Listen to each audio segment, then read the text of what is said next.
بسم اللہ الرحمن الرحیم اللہم صلی علی محمد و علی آلہ وبارک وسلم۔ دس از فیصل اعجاز۔ آپ سب سے ہمبل ریکویسٹ ہے کہ پلیز آپ میرے یوٹیوب چینل کو سبسکرائب کیجئے، بیل آئیکن کے بٹن کو دبائیے، ویڈیو کو لائک کیا کریں، اور جیسا بھی آپ کو کانٹینٹ فیل ہو، اچھا یا برا، کامنٹ ضرور کیا کریں۔ Thank you. آج چلتے ہیں، بہت سی ہماری جو ینگ جنریشن ہے وہ نہیں جانتی کہ قادیانیت کیا ہے۔ یہ جو قادیانیوں کا فتنہ اٹھا ہوا ہے، یہ جو مرزا غلام احمد ملعون نے ایک فتنہ اٹھایا تھا، یہ کیا ہے؟ تو اس میں میں صرف مختصر ترین مثال دے کے ینگ جنریشن کو یا لوگوں کو سمجھانے کی کوشش کروں گا کہ what exactly the issue is, اصل فتنہ ہے کیا۔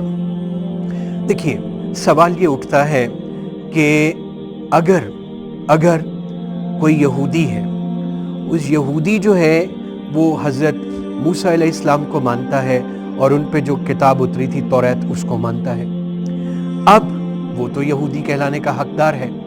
اس کے بعد اگر کوئی حضرت موسیٰ علیہ السلام کو بھی مانتا ہے اور ان پہ اترنے والی کتاب توریت کو بھی مانتا ہے، اس کے بعد وہ حضرت عیسیٰ علیہ السلام کو بھی مانتا ہے اور اس کے ساتھ حضرت عیسیٰ علیہ السلام پہ اترنے والی کتاب انجیل کو بھی مانتا ہے، تو مجھے بتائیے کیا وہ یہودی ہوگا؟ یا یہودی اس کو یہودی مانیں گے؟ بالکل بھی نہیں، ہرگز بھی نہیں، کیونکہ یہودی جو ہیں وہ اس کو قطعی طور پہ یہودی نہیں مانیں گے جو ان پہ چلتا ہے، دوسرے عقائد پہ۔ اب بات صرف اتنی سی ہے کہ جو حضرت عیسیٰ علیہ السلام کو مانتے ہیں اور ان کی کتاب کو مانتے ہیں، انجیل کو، وہ عیسائی کہلاتے ہیں۔ اب عیسائی اپنے آپ کو خود کو کبھی بھی یہودی نہیں کہلاتے، اس کی وجہ یہ ہے وہ اپنے نبی اور اپنی کتاب کو مانتے ہیں۔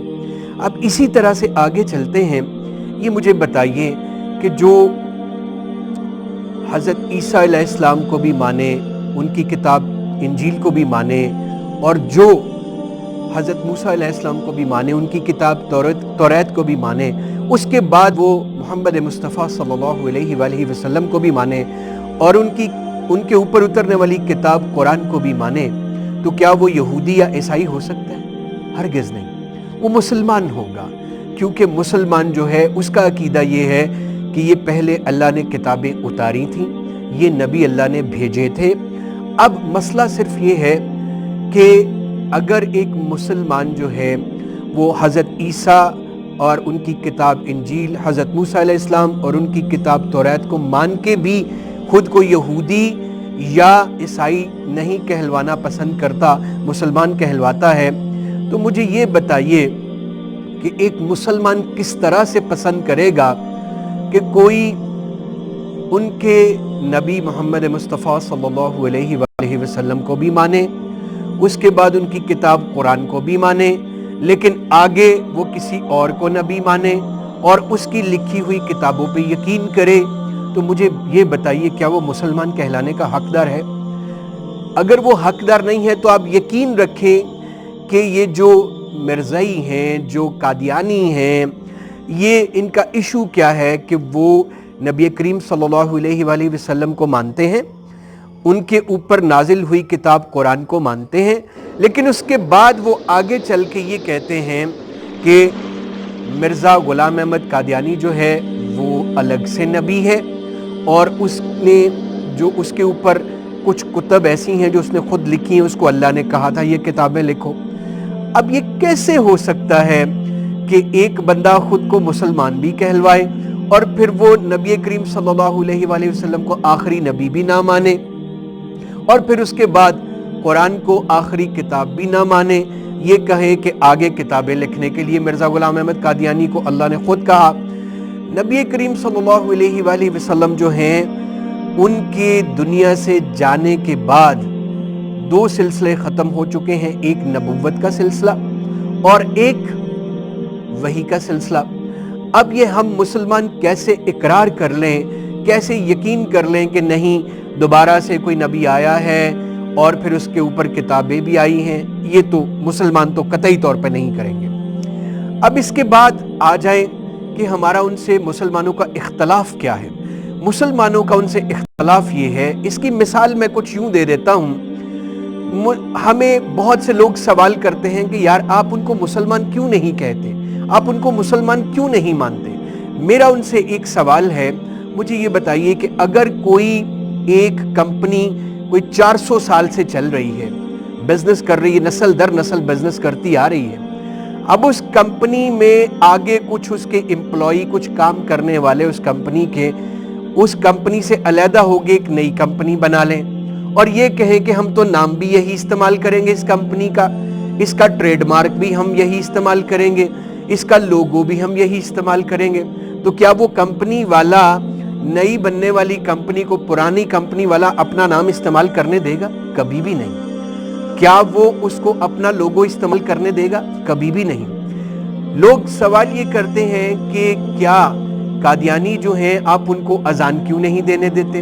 آپ ان کو مسجد کیوں نہیں بنانے دیتے؟ آپ ان کو تبلیغ کیوں نہیں کرنے دیتے؟ بھائی کس طرح کرنے دیں؟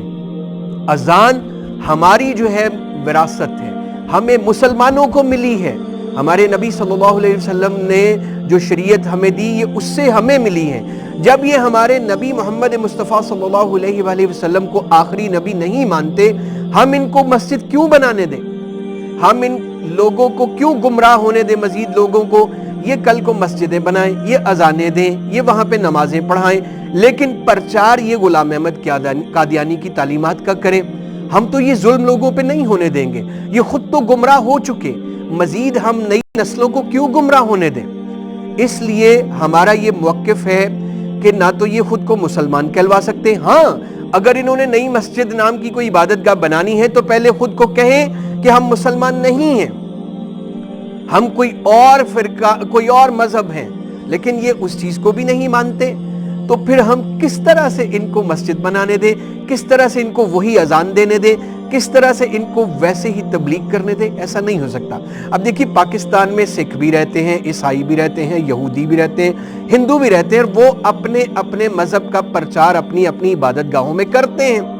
کچھ آج کل آپ نے دیکھا ہوگا بہت سارے ٹی وی چینلز عیسائیوں کے، کرسچنز کے آ چکے ہیں، ہماری کیبل جو ہے وہاں پہ وہ دکھائے جاتے ہیں ہمارے شہروں میں، کچھ ایک دو نام ہیں اچھے وہاں سے مجھے اب یاد نہیں آ رہے، تو اس میں یہ ہے جیسے آئزک ٹی وی ہے، اس طرح کے کچھ چینلز ہیں ان کے، وہ اپنی تعلیمات کا پرچار کرتے ہیں کرسچنز، ہم ان کو منع نہیں کر سکتے کیونکہ وہ خود کو کرسچن کہتے ہیں، لیکن قادیانی جو ہیں وہ خود کو مسلمان کہہ کے پھر ہمارے نبی آخری، ان کو آخری نبی بھی نہ مانے، ہماری کتاب کو بھی آخری کتاب نہ مانے، آگے کتب کا بھی ذکر کرے، نئے نبی کا بھی ذکر کرے، تو ایسا نہیں چل سکتا۔ تو یہ ایک فرق تھا، یہ ینگ جنریشن کو، آنے والی نسلوں کو سمجھنا چاہیے کہ قادیانی جو ہیں یہ اسلام سے، دیکھیں ایک ہوتا ہے کافر جو بالکل انکار کر دیتا ہے، ایک ہوتا ہے منافق جو آپ کے سامنے اقرار کرتا ہے، آپ کے بعد میں انکار کرتا ہے آپ کا، ایک ہوتے ہیں زندیق، یہ زندیق ہیں جو کہتے ہیں کہ ہم ہیں بھی مسلمان اور پھر اس کے بعد اس میں یہ نئی نئی چیزیں بھی لے کے آ گئے ہیں، ایسا تو نہیں ہو سکتا۔ یہ تو ایک ہوتا ہے مرتد، مرتد ہوتا ہے کہ وہ مذہب چھوڑ دے اور اس کے بعد وہ کوئی اور مذہب اختیار کر لے، وہ مرتد ہو گیا، لیکن یا مذہب نہ بھی اختیار کرے، اسلام چھوڑ جائے، لیکن یہ اسلام کو چھوڑنے کا دعویٰ بھی نہیں کرتے، یہ کہتے ہیں ہم ہیں بھی مسلمان، اس کے بعد یہ کہتے ہیں کہ ہم محمد مصطفیٰ صلی اللہ علیہ وآلہ وسلم کو آخری نبی بھی نہیں مانتے، پھر یہ کہتے ہیں کہ ہم اور کتابیں جو ہیں وہ بھی ہمارے نبی جو ہیں مرزا صاحب، اللہ معاف کرے اس ملعون کو، لعنتی انسان کو میں صاحب کہہ رہا ہوں، اللہ مجھے معاف کرے، یہ لوگ کس طریقے سے ثابت کر سکتے ہیں کہ یہ مسلمان ہیں؟ مسلمان کا عقیدہ بڑا کلیئر ہے، ایک اللہ، ایک رسول، ایک قرآن، اور نبی صلی اللہ علیہ وآلہ وسلم کے بعد کوئی نبی نہیں، اور قرآن کے بعد کوئی راہ ہدایت کے لیے کتاب نہیں۔ یہ سب ڈرامے بازی ہے، یہ سب فتنہ ہے انگریز کا بنایا ہوا، یہ انگریز کا فتنہ تھا جو آج تک چلا آ رہا ہے، اسی وجہ سے ان کو پاکستان میں کافر قرار دیا گیا۔ اب میں ان کی کچھ چیزیں آپ کو جلدی جلدی جو ہے وہ بتا دیتا ہوں کہ ان کے عقائد کیا ہیں۔ بیسیکلی یہ جو قادیانی ہیں ان کے کفریہ عقائد کیا ہیں۔ مرزا قادیانی اپنی کتاب میں لکھتا ہے کہ میں نے کشف میں دیکھا کہ میں خود خدا ہوں اور یقین کیا کہ وہی ہوں، سو میں نے پہلے تو آسمان اور زمین کو اجمالی صورت میں پیدا کیا، پھر میں نے آسمان دنیا کو پیدا کیا۔ یہ اس کی کتاب ہے آئینہ کمالات اسلام، کمالات اسلام، صفحہ نمبر 564 اور 65 پہ یہ چیز لکھی ہے۔ اس کے بعد یہ لکھتا ہے کہ خدا نے مجھ سے کہا کہ اے مرزا ہم ایک لڑکے کی تجھے بشارت دیتے ہیں، گویا آسمان سے خدا اترے گا۔ یہ حوالہ اس کا الوحی کتاب سے ہے، صفحہ نمبر 95 سے۔ اس کے بعد یہ لکھتا ہے مرزا دانیال نبی اپنی کتاب میں میرا نام میکائل رکھتا ہے، اور عبرانی میں میکائل کا لفظی معنی ہے خدا کی مانند، یعنی کہ یہ خود کو خدا کہہ رہا ہے مرزا۔ یہ حوالہ اس کا کتاب اس کی 40 صفحہ نمبر 3 اور صفحہ نمبر 31۔ اس کے بعد یہ ہے عقیدہ اس کا یہ ہے کہ قرآن مجید خدا کی کتاب ہے، میرے منہ کی باتیں ہیں، معاذ اللہ معاف کریں، یعنی کہ یہ حضور اکرم صلی اللہ علیہ وسلم کی ذات کی نفی کر گیا یہاں پہ۔ یہ حوالہ اس کا حقیقت الوحی صفحہ نمبر 84 سے ہے۔ پھر یہ لکھتا ہے کہ مجھے خدا نے کہا ہے مرزا اگر میں تجھے پیدا نہ کرتا تو آسمانوں کو پیدا نہ کرتا، اللہ معاف کرے۔ یہ کتاب اس کی جو ہے حقیقت الوحی ہے، صفحہ نمبر 99۔ پھر یہ لکھتا ہے کہ مجھے اللہ نے وحی کی کہ ہم نے تجھ کو اے مرزا تمام دنیا پر رحمت کرنے کے لیے بھیجا، یعنی کہ جو ایک آیت ہے قرآن کی وما ارسلناک الا رحمۃ للعالمین، یہ اس کا بھی انکار کر کے کہہ رہا ہے وہ میرے لیے اللہ نے کہی تھی، لعنت اس ملعون پہ۔ اب یہ دیکھیں یہ بات اس نے کہی ہے، یہ حقیقت الوحیث اور اس کا صفحہ نمبر ہے 82۔ اس کے بعد مرزا قادیانی لکھتا ہے کہ حضرت محمد صلی اللہ علیہ وسلم کی پیشن گوئیاں بھی غلط نکلیں، اور مسیح ابن مریم پر دعوت الارض اور یاجوج ماجوج کی حقیقت بھی ظاہر ہوئی، معاذ اللہ معاذ اللہ معاذ اللہ۔ پھر یہ لکھتا ہے خدا نے مجھ سے کہا کہ آسمان سے کئی نبی اترے ہیں پر تیرا تخت سب سے اوپر بچھایا گیا ہے، توبہ استغفر اللہ۔ یہ اس نے بات حقیقت الوحی کتاب میں صفحہ 89 پہ لکھی ہے۔ پھر یہ لکھتا ہے کہ ابراہیم علیہ السلام کے پرندوں کے زندہ ہو جانے کا جو معجزہ بھی درست نہیں بلکہ وہ بھی مسمرزم کا عمل تھا، یہ بات وہ ازالہ اوہام صفحہ نمبر 302 اور اس پہ یہ لکھتا ہے۔ پھر یہ لکھتا ہے میں سچ سچ کہتا ہوں کہ مسیح عیسیٰ کے ہاتھ سے زندہ ہونے والے مر گئے، مگر جو میرے ہاتھ سے جام پیے گا وہ ہرگز نہیں مرے گا۔ یہ بات بھی اس نے اسی کتاب میں لکھی جس کا پیچھے ابھی میں نے ذکر کیا ہے، ازالہ اوہام صفحہ 1 اور 2 پہ۔ پھر یہ لکھتا ہے کہ ابن مریم کا ذکر چھوڑو، اس سے بہتر ہے غلام احمد قادیانی کا ذکر کیا کرو۔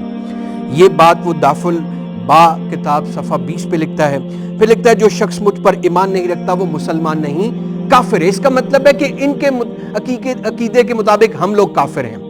جو نبی صلی اللہ علیہ وسلم کو آخری نبی مانتے ہیں، اللہ کی کتاب کو آخری کتاب مانتے ہیں، وہ کافر ہیں، یہ سچے ہیں۔ اچھا جی، یہ اپنی بات لکھتا ہے حقیقت الوحی صفحہ 163 میں۔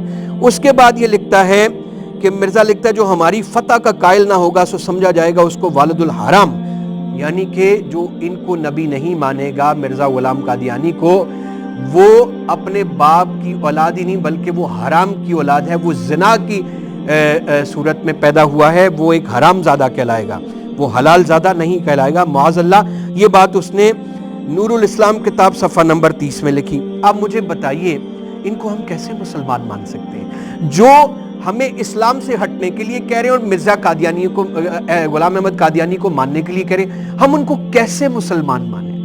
ہم ان کو کیسے ان کے حقوق دیں کہ وہ مسجد بھی بنائیں، وہ تبلیغ بھی کریں، وہ اذان بھی دیں، وہ نماز؟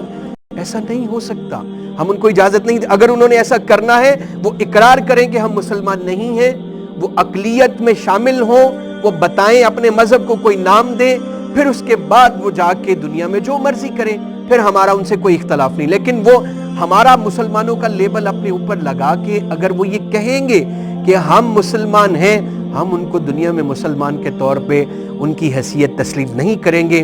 یہ میں نے سوچا کہ میں ینگ جنریشن کو بتاؤں کہ جان لیجئے کہ کیا کیا مسائل ہیں، کیا ایشو ہے۔ امید ہے آپ کو یہ ویڈیو پسند آیا ہوگا۔ چلتے چلتے آپ سب سے پھر گزارش ہے میرے یوٹیوب چینل کو سبسکرائب کیجئے، بیل آئیکن کے بٹن کو دبائیے، ویڈیو کو لائک کیا کریں، اچھا یا برا جیسا بھی ہو کمنٹ ضرور کیا کریں، اور اللہ آپ کو ہمیشہ خوش رکھے۔ السلام علیکم۔